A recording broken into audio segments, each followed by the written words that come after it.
Welcome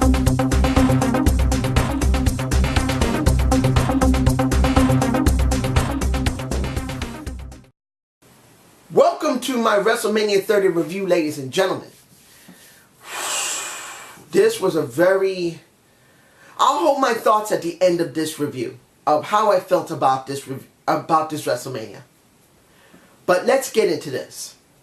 Pre-show, which I said I was going to be upset about, and I am. The pre-show Fatal 4-Way could have been switched for another match. Honestly, it could have been easily switched. I wouldn't have been happy about it, but the outcome of the matches that were done in WrestleMania could have easily switched with this one, and it would have been better. So, this is how it goes. Cesaro, Jack Swagger, Real Americans, in the end, facing the Usos. Now, I'm not taking anything away from Los Matadores, and I don't really care about Ryback and Axel, I don't. But this was a focus on those two, and the crowds were very happy to see them at the end. In the end, the Usos won, which made me happy, but then I was very sad at the end. Well, sad and happy. You see, I'm sad the Usos didn't get the WrestleMania moment they deserved. They deserved to be in the main card. This match could have been easily switched for another one. Easily. It was that good. It was good. But I can understand the reason why they did this, because of what happened at the end of the entire match. And that's Cesaro leaving the Real Americans. I'm guessing they wanted to give people some time to soak in the fact that Cesaro is now broken away from them and is going to be in the Andre the Giant Memorial Cup. No, the Andre the Giant Memorial Battle Royal. And since I'm talking about it now, I'm going to say it now. The Andre the Giant Memorial Battle Royal. And in the end, it was a bit sloppy, but it was still good enough to get by easily for me, because of the people who were at the end. Look, I wish for three people, to win the cup. It was going to be Cesaro, it was going to be Cody Rhodes, or Dolph Ziggler. And I know you're going to say, why Dolph? Who cares about Dolph? Look, you can say a lot about Dolph, and the Slick Daddy basically says he's a bite off of Jeff Jarrett. And to a certain extent, he is. Like most talent, someone bites something off of somebody else. But for me personally, Dolph, no matter if you believe he's a kiss ass or not, he makes everyone who he works with in the ring look way better when he loses. And as a reward for him, for taking all that shit, he could have gotten this match and won it. That's the reason why I included him in those three. But it was Cesaro who won it. At the end, it was Big Show and him. And a lot of people probably thought, oh, Sheamus was going to win and maybe Big Show was going to win because they were the only ones who got the music played. And I believe that was not one of the wisest things to do because it kind of took away from everybody else. They could have just played the standard music, let everyone come to the ring, and then start the Battle Royal that way. But doing it like that, cutting bits and pieces out, just didn't feel right to me. And I'm going to be honest about this because when they do the DVD and the Blu-ray of this, I'm not going to be happy to see the entire sections of seeing everyone's theme music because they weren't willing to show it because they were so scared that they had time constraints. You should have just cut that out and just did it. But I'm glad Cesaro won. Now the question is going to be, I'm doing this review right now and Raw is running right now. I only got a few minutes to watch Raw, and that was the beginning with Daniel Bryan basically showing his 2 belts. That's cool, but I want to do my review now. So if I had to take a guess what's going to happen at this Raw or SmackDown, Cesaro is going to face Jack Swagger with Zed on Jack's side, I believe. I don't think he's going to go directly to Antonio first. I believe that Jack's going to get his ass handed to him, and maybe they may make a feud out of this. I don't know. They probably will. But I believe eventually Zed will work with Cesaro, which I hope he does. Let Cesaro stay with Zed. So that would be best option for me personally. Now, the first match of the night. Triple H versus Daniel Bryan. It was the best place to put it. If it had been maybe the second or third match after that, Daniel Bryan wouldn't have had enough time to rest, which was a very good thing they left it as the opener. Now, I know you're going to say, what happened to Hulk Hogan, Rock, and Stone Cold? I'll get to them in a minute. But this match kind of takes precedence over them. Because this is building for the future. And in the end, the future was well built. Because this was a damn good match. As I said in my last Raw review, Triple H is the spin master. He knows how to manipulate the crowd. He knows how to still produce very well. He isn't part of the Breakfast Club for nothing.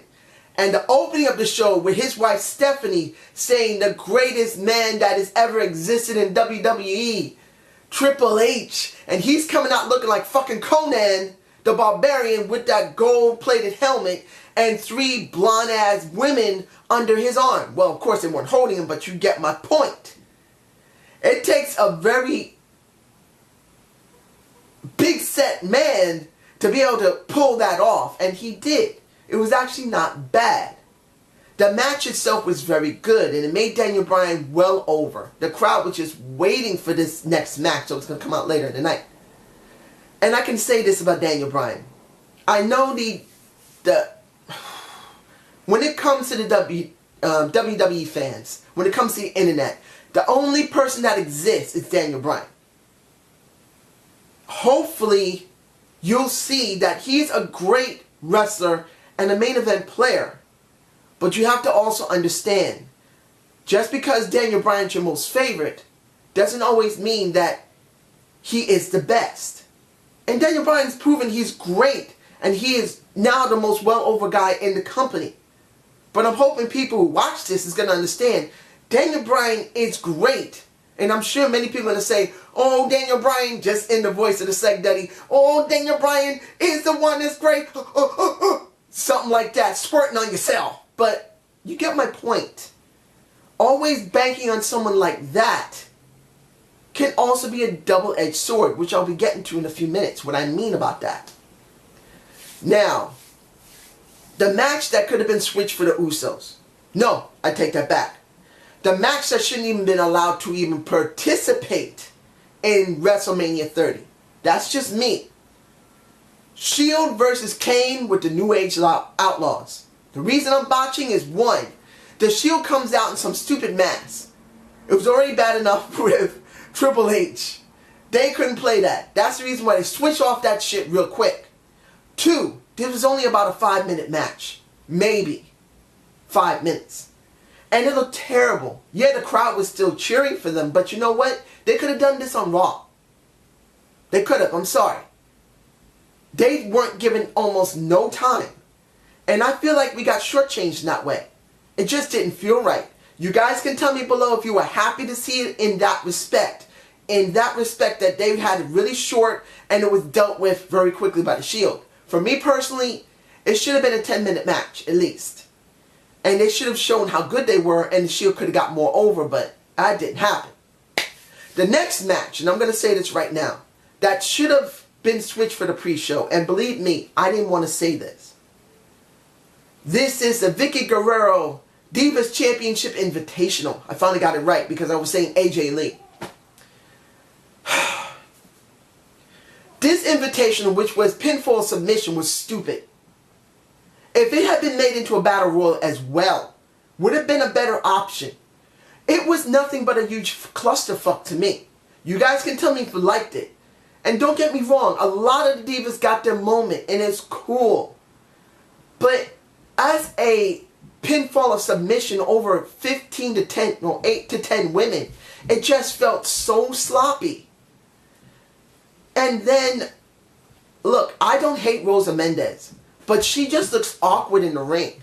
If she goes and becomes a manager, again, it would be better for her. Because in the ring, and don't get me wrong, she's beautiful. If she was in front of me and saying, be my man, I'd take her. Easily, with no problem. But as a wrestler, she didn't do very well. She looked so awkward in the ring. You could say that was the WrestleMania jitters, but I've seen her more than a few times before. And she sometimes just really seems to be botchy and very clumsy. In the end, AJ wins. Why? There was no point in it. There was no reason for her to win. She really needs to drop the strap unless they're still torturing her because of what happened with CM Punk, which would be understandable. Let her keep the title, let her be seen, but let her be nothing. But you know what? Naomi was the one who got pinned. You guys know how I feel about fucking Naomi. And don't even like to say fuck in the same words with this woman. I show her respect. And she deserved better to have to tap out to the Black Widow. What the hell is this? Didn't like it. It could have been switched for the pre-show. I'm sorry. The fatal four-way for the championship titles for the Usos could have been put in their place. And that's saying a lot. Now I want to say about the Hall of Fame ceremony and how they honored everyone in the middle of the show was beautiful. I loved it.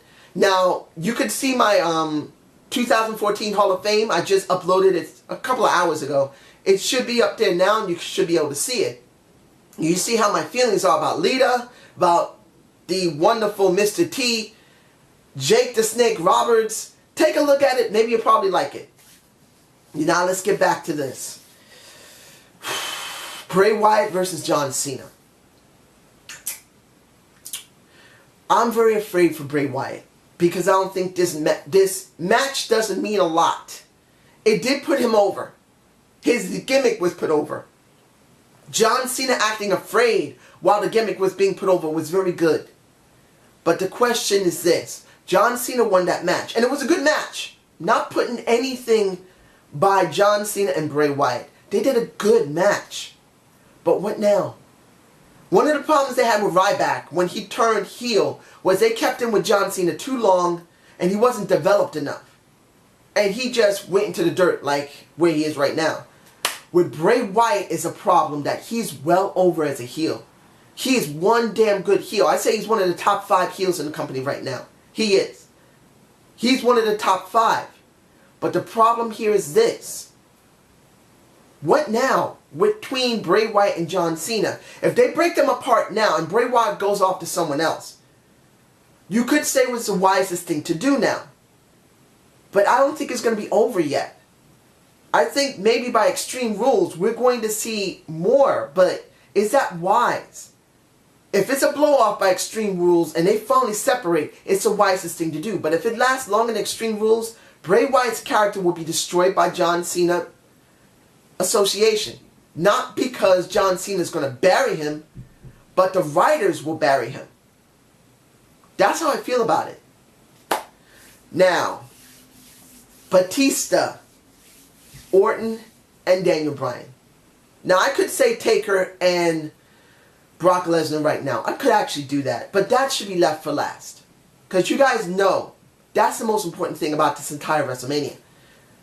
But I can say this. By the time this match came out, a lot of the crowd was very heartbroken. Very, very low energy. Most of the crowd. And they had to take a lot of work between Randy Orton and Daniel Bryan to bring it back up. And I'm not really harshing on Batista.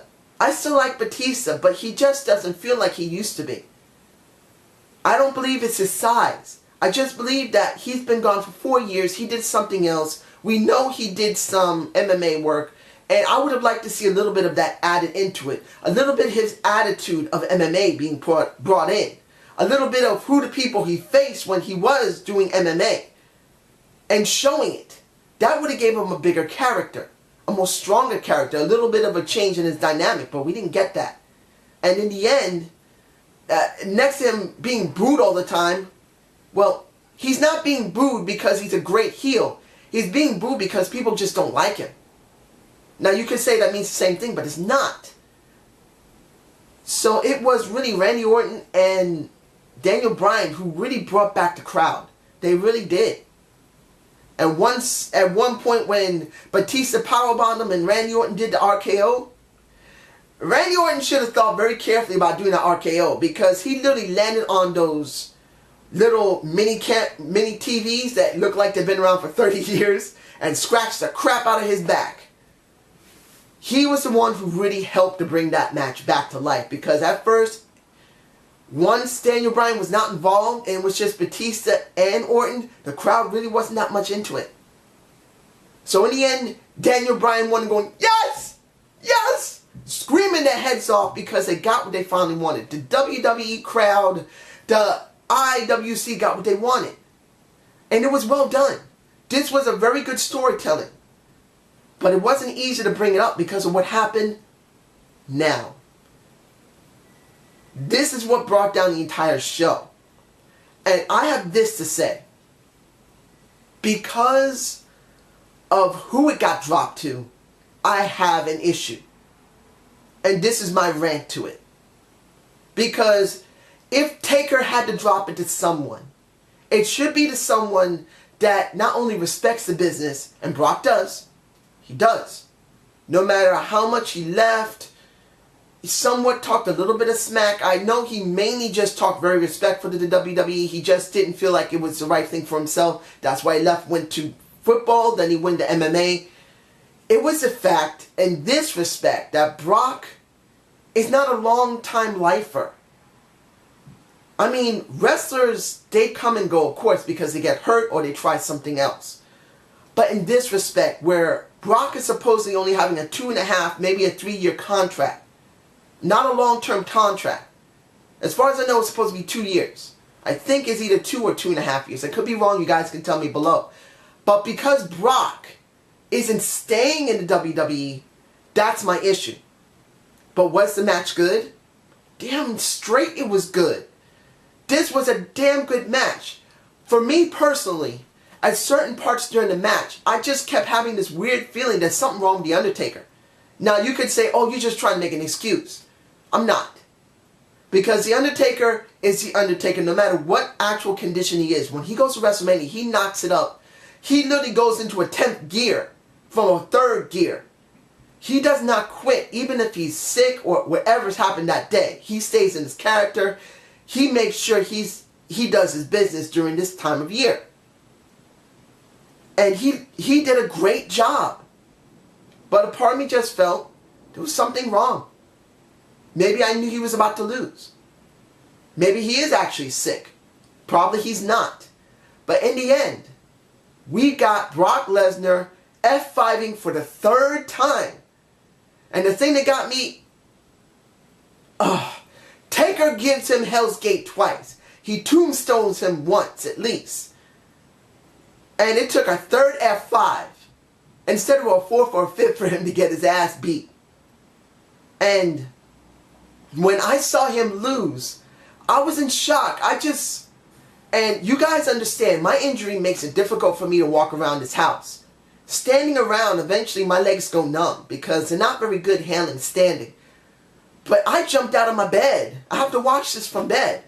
And I jumped out of my bed in shock saying, what the fuck? I was in shock. There was a guy in the audience wearing a white t-shirt, wearing glasses, black guy going.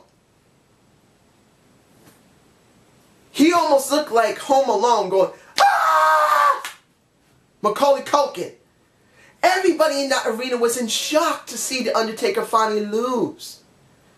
For me personally, seeing The Undertaker drop the streak to someone is very important. But if it's dropping to someone who's not going to stay, who worked in the business before, did a great job, but then decided to just cut and leave, and people were not happy about that, comes back, leaves for a while, then comes back again, under contract of course. It just feels like the person many people believe was going to get the streak was John Cena. And I believe it was Mr. Ralph who said this from the original Off the Rope show. And you can check with the Slick Daddy yourself. Either he said it or Mr. Ralph said it.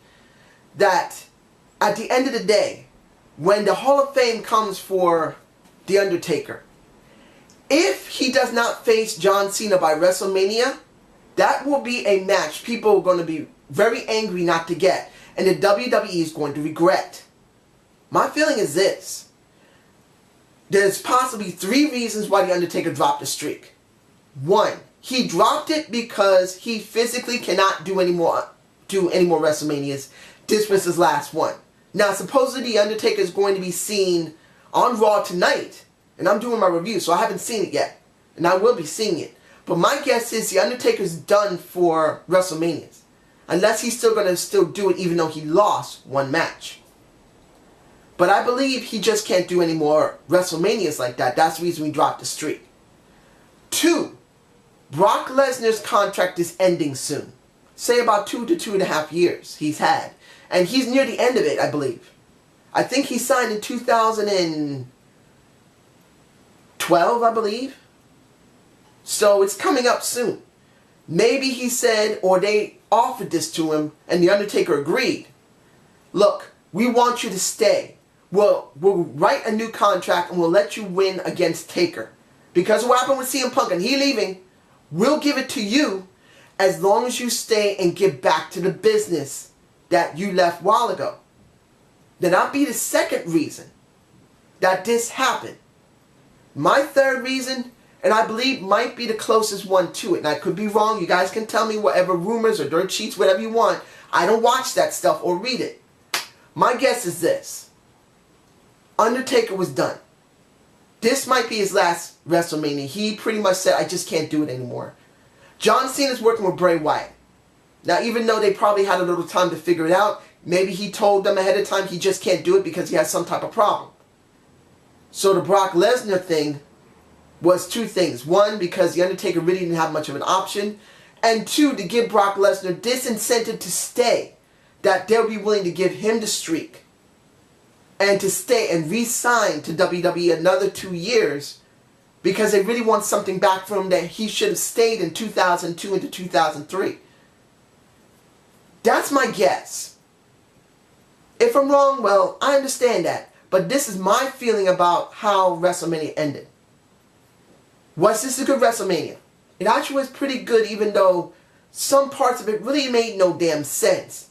AJ retaining made no sense. If AJ right now loses her belt on this Raw to either Naomi, to Tamina, or to Natalya, it was stupid. They could have let any one of those women win it. 2, John Cena sticking with Bray Wyatt is a fear for me. I hope everything works out, but I'm very afraid that they're going to bury Bray Wyatt just to feed John Cena.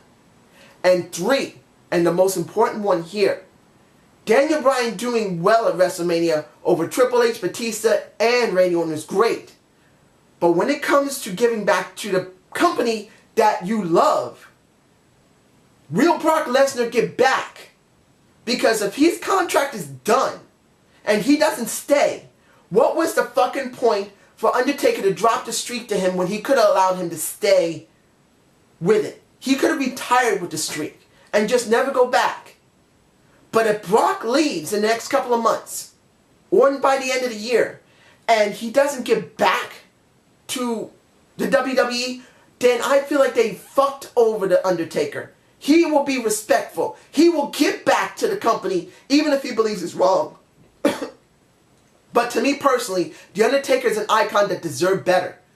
So I'm really hoping Brock stays. If he doesn't, then this was bullshit. And a lot of the other fans are going to be mad as motherfucking hell that The Undertaker didn't have the right to retire with that streak. So I hope you enjoyed this WrestleMania 30 review. Please give me a comment below. I will get to my Raw as soon as possible. You guys have a good day. Peace!